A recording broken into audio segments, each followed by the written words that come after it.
जय माता दी। कुछ माता-पिता इतने अंधे होते हैं प्रेम में, उनके बच्चे होते हैं, मान लीजिए जिनके 2 बच्चे हैं या 2 से ज़्यादा हैं, वो इतनी ज़्यादा पार्शियलिटी, इतना उनके मन में छल-कपट आ जाता है। मैं मानती हूँ कि देखिए बच्चे जो होते हैं, चाहे 1 बच्चा हो, चाहे हमारे 3 बच्चे हों, चाहे कितने भी हों, चाहे 2 हों, चाहे 4 हों, लेकिन प्रोसेस तो वही है। उतने ही दर्द से, उतनी ही ममता से हमने उनको जन्म दिया, उनको पाल-पोस के बड़ा किया, उनका हमने लालन-पालन किया, उनको हमने जितने लायक हम सक्षम थे, हमने उनको शिक्षा दी, उनके पैरों पे हमने खड़ा किया।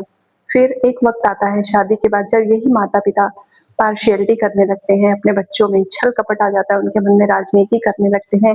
सोचिए जब वही नन्हा-सा बच्चा पैदा हुआ था, तो कितनी ममता होती है उसके लिए हमारे मन में। लेकिन जब वही बड़े हो जाते हैं, जहाँ शादी होती है, जहाँ दुनियादारी आती है बीच में, तो इतना छल-कपट कैसे आ जाता है? अपने इंडियन सोसाइटी में जो हमारा भारतीय समाज है, जो लोग इन चीज़ों को झेलते हैं, वो देख सकते हैं, वो समझ सकते हैं मैं जो कहना चाहती हूँ, कि कैसे-कैसे माता-पिता होते हैं। उनको एक बार भी ये ख्याल नहीं आता अपनी ममता के लिए कि मतलब चाहे पहला बच्चा हो, चाहे दूसरा हो, चाहे तीसरा हो, ममता तो उतनी ही है। फिर ये कहाँ से उनके मन में छल-कपट और राजनीति आ जाती है। बहुत बड़ी नाइंसाफ़ी है ये। ऐसा नहीं करना चाहिए। हमें ये सोचना चाहिए कि ये जो हम छल-कपट करते हैं अपने बच्चों के साथ में, कल को ऊपर जाना है परमात्मा के पास, उनको हम क्या मुँह दिखाएँगे? पहली बात तो इंसान को किसी के साथ गलत नहीं करना चाहिए, लेकिन लोग करते हैं, अपने स्वार्थ में इतने अंधे हो चुके हैं लोग, ख़ास करके इस कलयुग के टाइम पे। लेकिन माता-पिता होके इतना छल-कपट उनके मन में, मैं कहती हूँ हमारे बच्चे ना भी करें हमें, कि हम इतने सक्षम नहीं हैं, अगर हम अपना ध्यान रखें, अगर हमने अच्छे कार्य किए हैं, तो परमात्मा अपनी ब्लेसिंग हमारे सर से कभी नहीं हटाएँगे।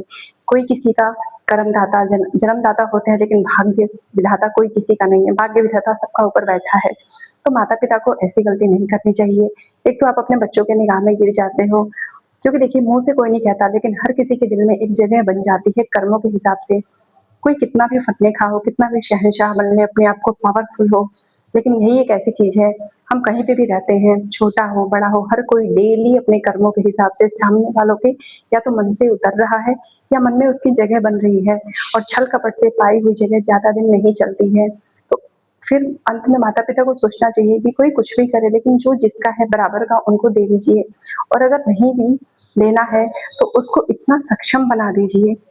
लेकिन फिर भी यहाँ पे बच्चों को ये सोच लेना चाहिए, अगर माता-पिता ऐसी गलती कर भी रहे हैं, तो आप इस चीज़ को अपनी किस्मत मत समझो, आप उदास मत हो, मायूस मत हो, क्योंकि देने से किसका भला हुआ है। आप खुद, आपके अंदर सारी शक्तियाँ निहित हैं, आप क्या नहीं कर सकते। लेकिन माता-पिता को ऐसी गलती नहीं करनी चाहिए। सारे बच्चे आपके एक समान हैं, उसी दर्द के साथ आपने सबको जन्म दिया, आपने वो अपना कीमती टाइम, अपने जवानी का समय देके उनको पाल-पोस के बड़ा किया। फिर बहू के आते ही इतनी ज़्यादा पार्शियलिटी कैसे आ जाती है आप सबके मन में? बहुत बड़ी गलती है ये, और मैं उम्मीद करती हूँ जो खास करके आजकल के माता-पिता हैं, वो ऐसी गलती अपने बच्चों के साथ नहीं करेंगे। हमारा काम है बच्चों को परवरिश देना, उनको सही शिक्षा देना, लेकिन जिसका जो हक है, उसे सम्मानपूर्वक हमें दे देना चाहिए, बिना किसी लालच के कि वो हमें करेंगे या नहीं करेंगे। और ठीक है, जिन बच्चों के साथ ये पार्शियलिटी होती है, तो इसे अपनी किस्मत मत समझिए। आप अपनी किस्मत अपने हाथों में लेके आए हो, अपनी मेहनत से लेके आए हो। अंत में तो सब यही छूट जाना है, हमें चीज़ें चाहिए क्यों? ताकि हमारा जीवन आसान बन सके। ये आसान बनेगा, बस आप उम्मीद छोड़ दो।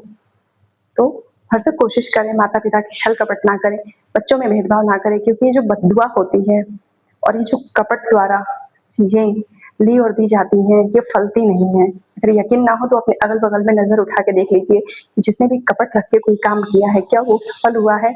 उसकी नींव हिल जाती है। बहुत-बहुत थैंक यू। जय माता दी।